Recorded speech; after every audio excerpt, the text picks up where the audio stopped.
할렐루야. 반갑습니다. 매우 반갑습니다.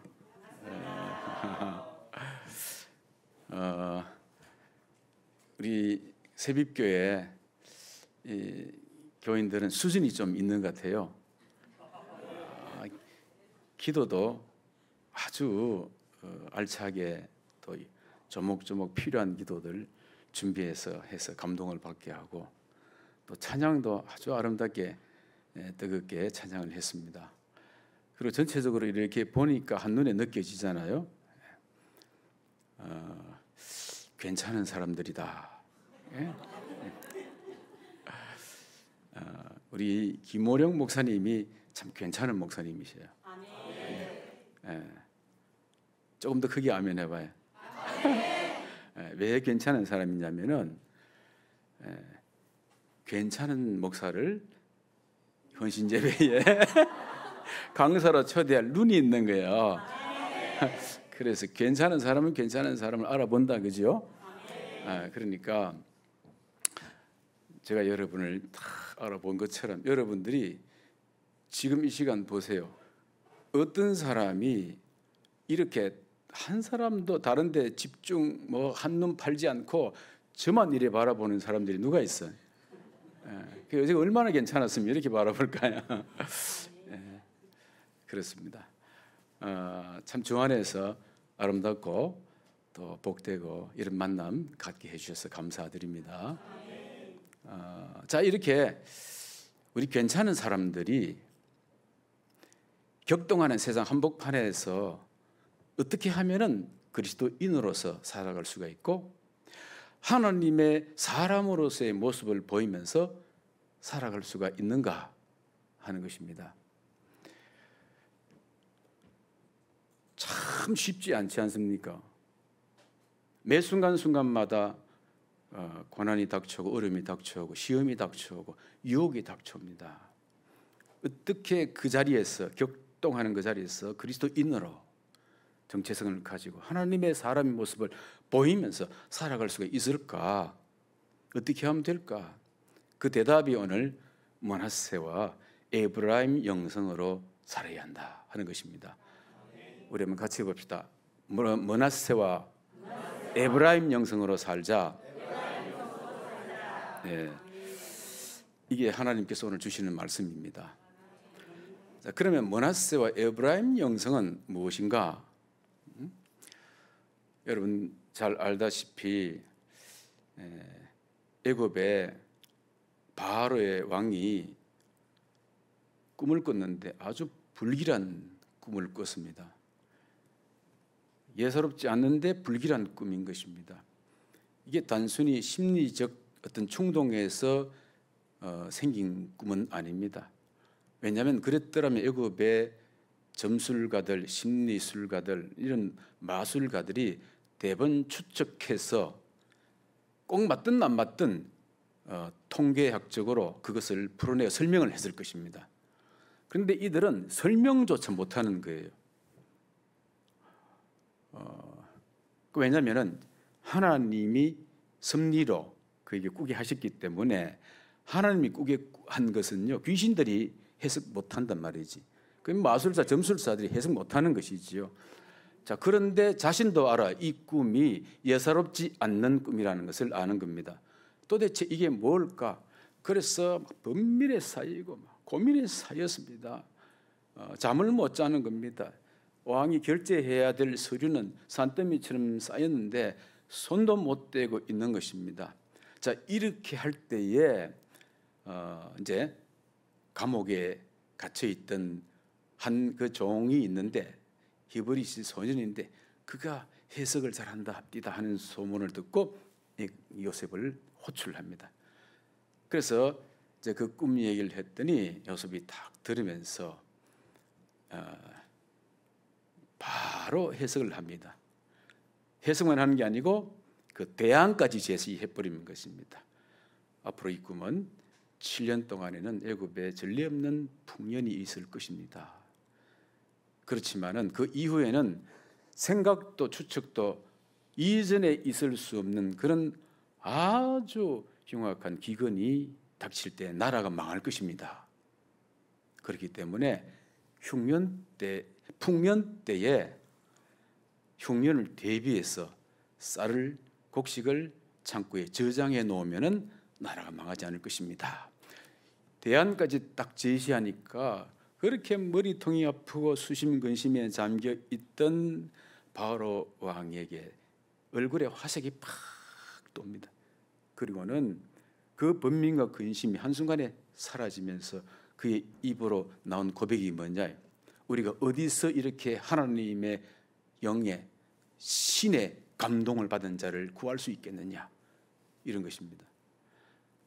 그리고는 이제 다음 날 아침 이제 정상적인 대전 의전 회의를 딱 거쳐서 요셉을 총리로 등려하기로 추천하고 만장일치로 받아가지고 요셉을 애굽의 총리로 삼고 앞으로 일들을 다스리도록 했습니다. 죄인이었고 노예였고 아직 30대 청년 국정 경험이 전혀 없는 그 요셉을 대제국의 총리로 임명을 한 것이지요. 총리로 임명하면서 왕의 손에 있던 인장 반지를 끼워줍니다. 이건 무슨 뜻이냐면은 앞으로 모든 결제와 그다음에 또 총리 입에서 허락되는 그 시에야만이 행정적으로 일을 진행할 수 있다는 것이에요. 조금 더 구체적으로 말한다면은 최고 대신부터 시작해가지고 공무원들의 녹봉, 책정과 지급이 총리의 결제가 있어야 나가는 겁니다. 그러니까 조금 더 얘기하면은 보디발의 월급이 이제 총리 요셉의 결제가 있어야 되는 것이죠. 술 관원장의 녹봉이 요셉의 결제를 받아야 된단 말이지. 그렇게 된 것이죠.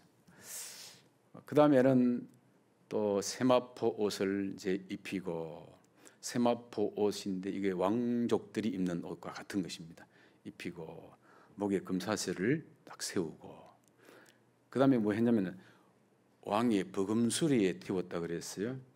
버금이라는 것은 뭔가 먹이다 이 말이야. 거의 같다는 얘기다 이 말이죠. 먹인다는 얘기야. 그러니까 왕이 타는 수레와 거의 버기울 수 있는 똑같은 수레, 버금수레예요. 그런데 이 수레는 어떤 수레냐면 왕이 이제 수레를 타는데 갑자기 뭔가 고장 날 수 있잖아요. 문제가 있을 수 있잖아요. 그랬을 때에 스피아로 똑같이 준비되어 있는 수레, 그런 자동차, 그런 비행기 이런 거란 말이지. 그와 같은 수레를 태워서 총리식을 이제 국정 행정으로 진행을 합니다. 진행하는데 그 야살의 책이라는 것 보면 성경이 유일하게 인정하는 야살의 책 있잖아요, 그죠?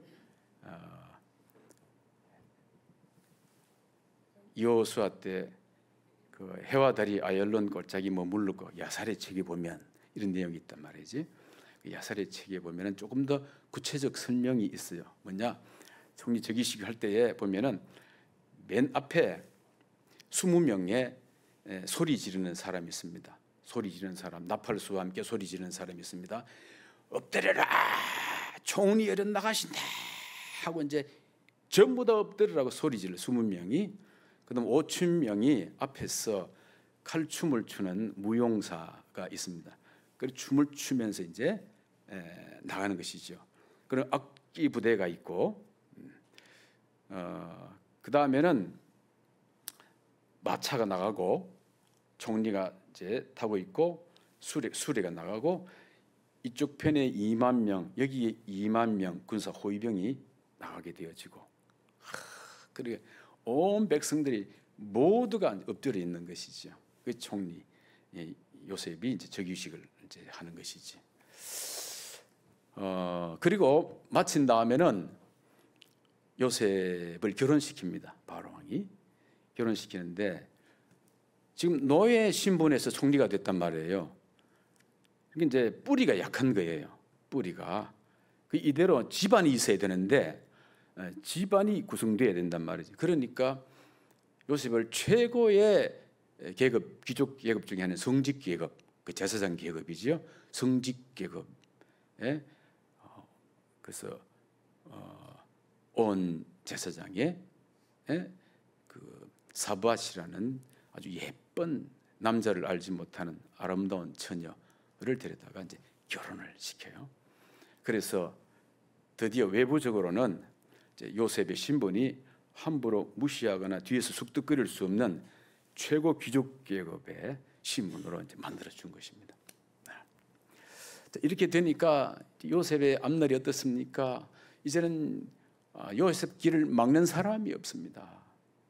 걱정 근심이 없습니다. 이제 막 가면 되네. 뭐든지 할 수 있는 것입니다. 결혼도 했지요. 그리고는 나중에는 전부 다 이 총리에게 바로 왕이 예물 드리라 해서 백성들부터 그냥 신하들까지 전부 다 예물을 갖다 바치니까 그것으로 왕궁과 거의 또 비슷한 그저 못하지만 그 앞에 엄청난 총리 관절을 짓고 말이죠. 그렇게 이제 사는 것입니다.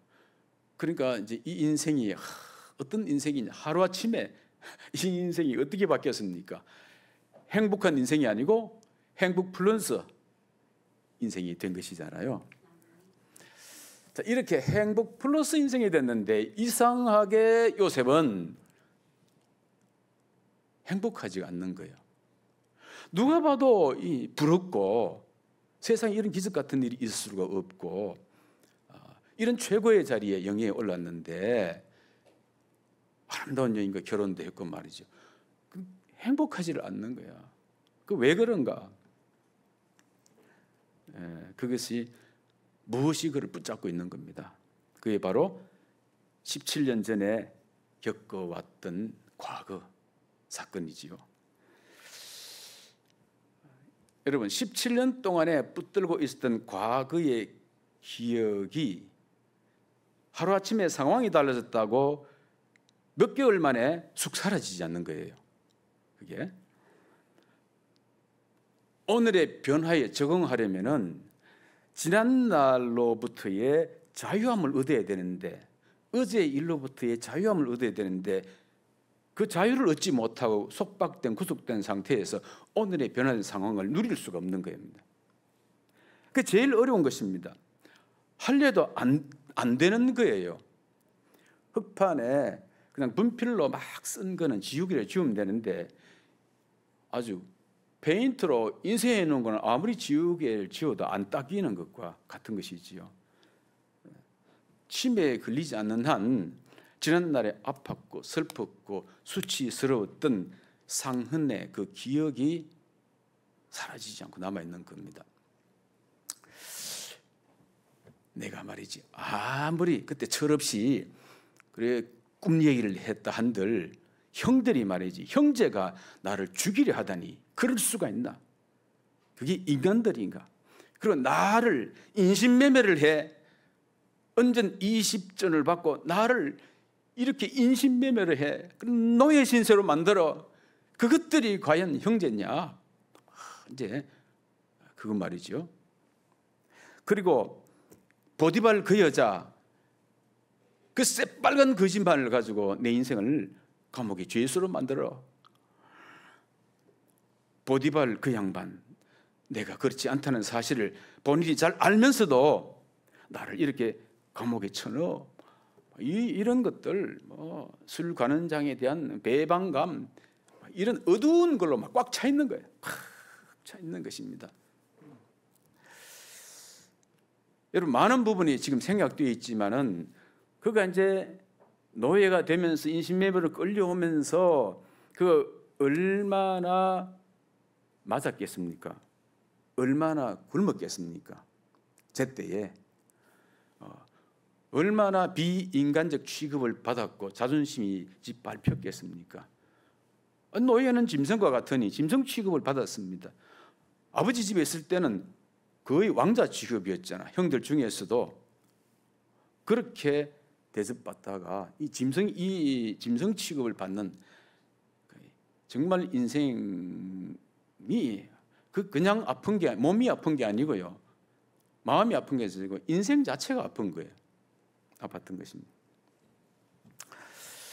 그 기억이 지워지지 않는 한 지금 어떤 영예를 누린다 하더라도 그는 행복할 수가 없는 것입니다. 이런 것들을 쓴 뿌리라고 하지 않습니까? 쓴 뿌리가 남아있기 때문에 이런 사람은요, 교회에 나와도 열심히 해도 그는 세상 한복판에서 참 하나님의 사람의 모습으로 살아갈 수가 없습니다. 그도 압니다. 고난과 시련의 과정을 거치지 않고는 고상한 인격과 신앙을 가질 수 없다는 것 압니다. 그래서 이런 고난과 신앙의 연단을 거치면서 성숙한 사람, 아름다운 사람이 될 수 있다는 것 압니다. 다 아는데 문제는 뭡니까?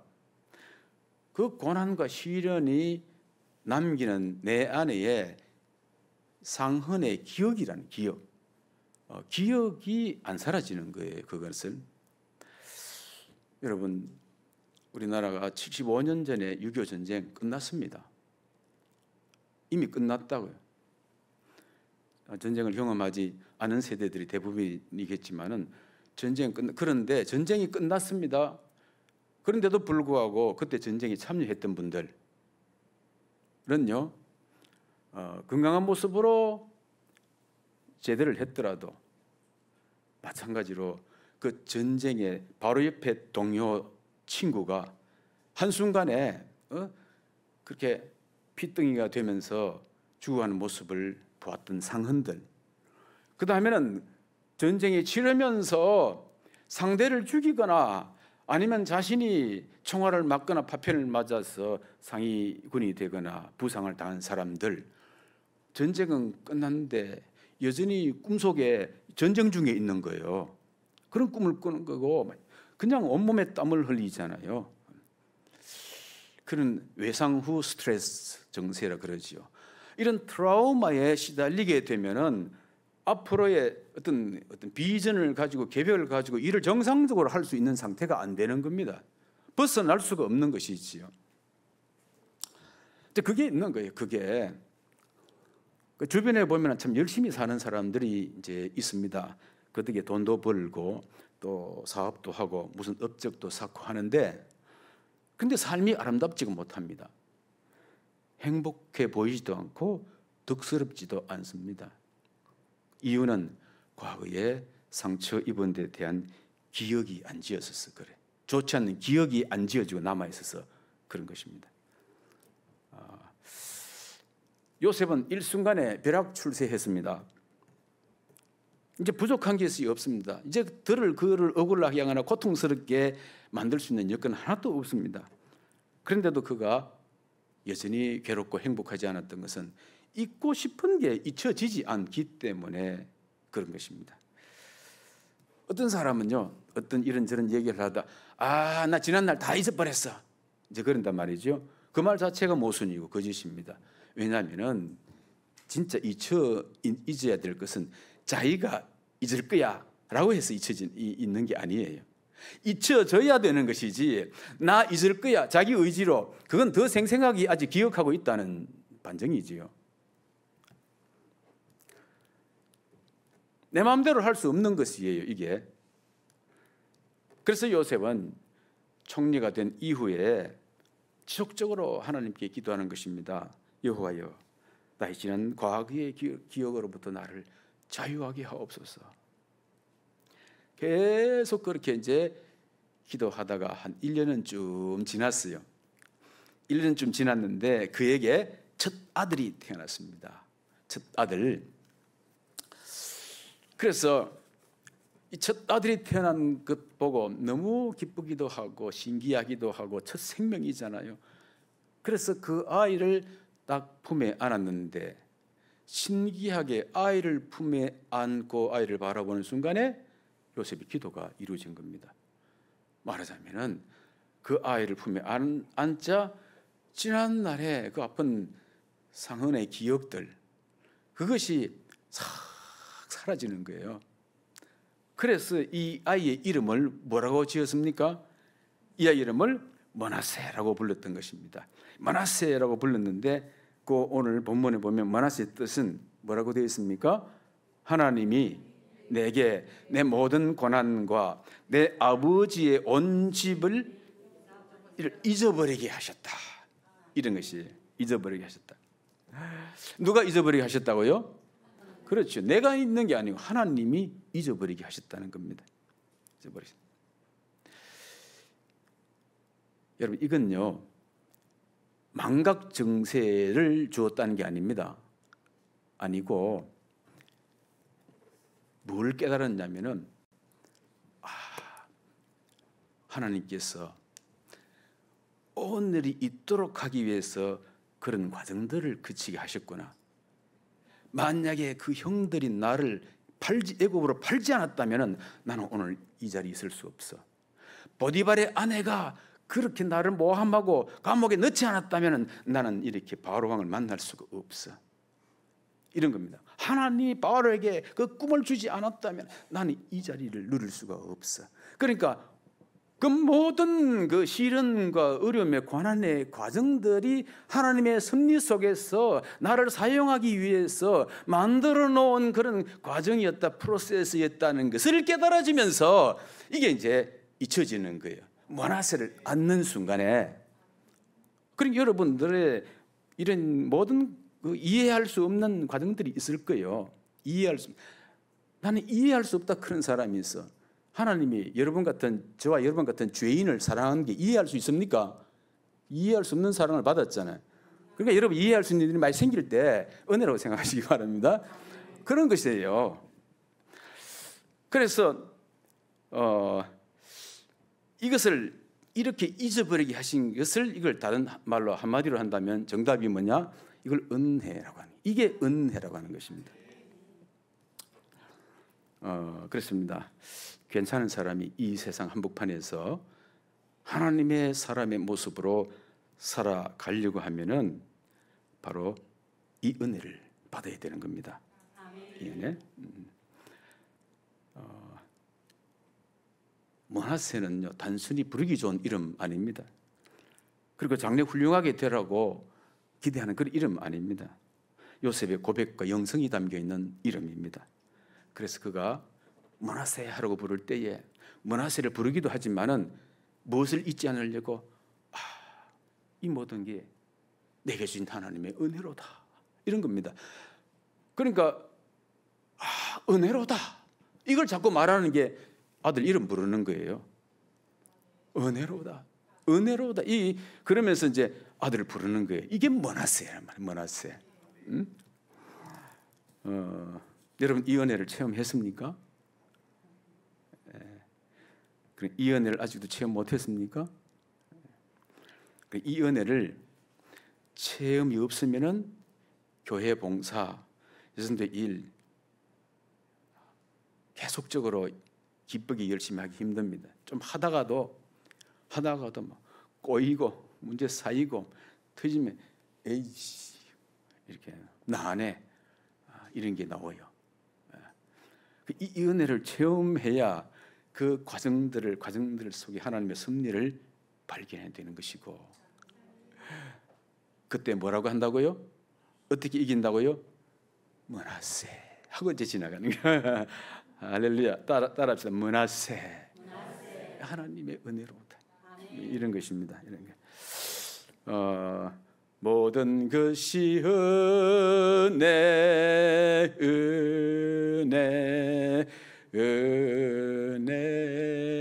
한없는 은혜, 내 삶에 당연한 것 하나도 없었던 것은 모든 것이 은혜로다. 할렐루야.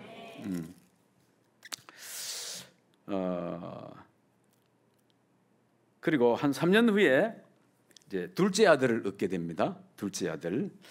이때 요셉 나이는 34살입니다. 34살 같으면 풍년이 오고 3년이 지났습니다. 그러니까 애굽 재건 이후로 그야말로 보도 못한 최고의 번성기가 오게 된 것이지요. 최고의 번성기입니다. 번성기. 이때 이제 요셉은 그 둘째 아이를 품에 안고 또 기도하면서 이름을 어떻게 지을까 하다가 신앙적 결단이 담긴 이름을 짓습니다. 그 이름이 뭐라고요? 에브라임. 아브라함 아닙니다. 에브라임. 에브라임 뜻이 뭡니까? 같이 성경에서 읽어봅니다. 시작. 하나님이 나를 내가 수고한 땅에서 번성하게 하셨다. 네, 하셨다. 번성입니다. 번성. 근데 이 번성을 우리가 너무 단편적으로 해석하면 안 돼요. 번성. 자칫 잘못하면 그렇게 해석하면 놓치기 쉬운 게 있습니다. 여기 번성이라는 것은 곧 이 세상에서 출세나 물질적인 풍요를 뜻하는 것이 아니다, 이런 것입니다. 만약에 그렇다면 하나님의 사람들 가운데에서 번성하지 못한 사람은 뭡니까? 엘리야, 예레미야, 또 누가 있습니까? 사도 바울, 예수님, 이런 분들은요, 번성, 아니 결혼도 못했어. 자식도 하나도 없어요. 집 한 채 없어요. 고생만 하다가 그냥 육의 눈으로 볼 때에 실패자로의 삶은 끝난 것이잖아요. 이 땅에서의 번성, 이런 뜻이 아니란 말이지요. 이런 뜻은, 여기에서 번성은 세 가지 뜻이 있는데, 멸망의 위기 가운데에 있는 애굽의 백성들을 구원하는 번성 이고요. 두 번째는 장차 이 땅에 오셔서 세상을 구원할 메시아 조상들인 이스라엘 백성들을 번성케 하는 것, 이런 뜻이고요. 세 번째는 창세기 1장 18절 말씀에 생육하고 번성하여 땅에 충만하라고 하는 하나님의 창조 언약, 창조 언약이 영원토록 번성하게 되어진다 하는 뜻이 있는 것입니다. 그 창조 언약에 대한 번성이에요. 하나님의 말씀에 대한 창조 언약에 대한 번성이 있는 것입니다. 여러분, 아무리 대단하고 성공하고 공적 업적을 쌓아도 눈으로 볼 때에 그것이 하나님의 언약과 상관없는 대단함, 성공, 번성은요, 그건 찌꺼기 같이 사라집니다. 아무 소용없이 안개같이 사라지는 것입니다. 솔로몬이 증거했잖아요. 솔로몬처럼 대단하고 부하고 성공하고 업적을 이룬 사람이 없잖아요. 근데 그가 정말 고백한 전도서 설교자로서 말이죠. 그가 첫 번째 고백한 게 뭡니까? 모든 것이 헛되고 헛되니 모든 것이 헛되도다. 그지요? 이렇게 고백했단 말이지. 그러니까 그 모든 것이 하나님의 언약과 상관없는 자신의 의지와 꿈을 가지고 세워놓았던 것들은 다 소용없더라. 찌그것이 사라진다 이게. 내가 사는 것, 내가 하는 것, 내가 이룬 것, 또 이루려고 하는 것, 잘 되든 못 되든 다 부질없는 짓 되어버린 것입니다. 과연 하나님의 언약과 상관이 있는 일을 하고 있는가, 그 삶을 살아가고 있는가 하는 것이지요. 그래서 에브라임은 그냥 요셉의 출세관 아니면 또 성공관의 상징이 아닙니다. 시종일관 하나님의 언약을 붙들고 그 언약을 이루기 위해서 구덩이에 던져지기도 하고 인신매매 당하기도 하고 옥에 갇히기도 하고 배반도 당하고 그리고 또 총리가 되기도 한 것입니다. 그래서요, 히브리서 11장은 믿음의 장이잖아요. 그 보면 요셉의 이름이 등장하거든. 시작이 아벨부터 나온단 말이죠. 믿음으로 아벨은 이렇게 시작하거든요. 그래서 아벨 나온 다음에는 에녹, 노아, 아브라함 나오고, 그 다음에 이제 사라, 이삭, 야곱 나온 다음에 그다음 요셉이 나와요. 요셉 이름이 나오는데 히브리서 11장 21절 말씀을 우리 다 같이 한번 찾아보겠습니다. 거기에 뭐라고 적혀 있는가 하면은 궁금하잖아요. 자, 히브리서 11장 21절 한 절 같이 읽습니다. 시작. 믿음으로 요셉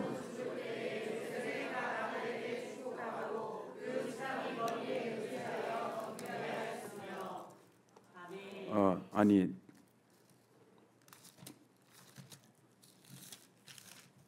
아멘 했는데 절수가 좀 틀린 것 같아요. 히브리서 11장 22절, 계속 22절입니다. 시작.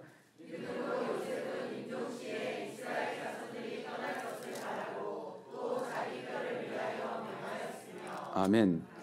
예, 이거 잘 읽어야 됩니다. 자, 보면은 여러분 임종 때 지금 유언을 하지 않습니까?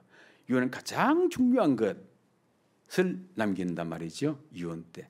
이제 총리가 그 제국의 총리, 대단한 업적을 쌓은 그 총리가 이제 임종하면서 남기는 말입니다. 그럼 뭐라고 남기느냐? 내가 죽거들랑 비석에다가 국가적 재앙에서 나라를 구한 총리 요셉 여기 잠들다 이렇게 새겨놓고 이 백성과 그 후손들이 영원토록 기념하도록 하라, 이 말 안 했다는 겁니다. 이렇게 말하지 않고 뭐라 했냐면은 그 이스라엘 자손들한테 내 흔적을 이 애굽 땅에서 모두 지워버려라.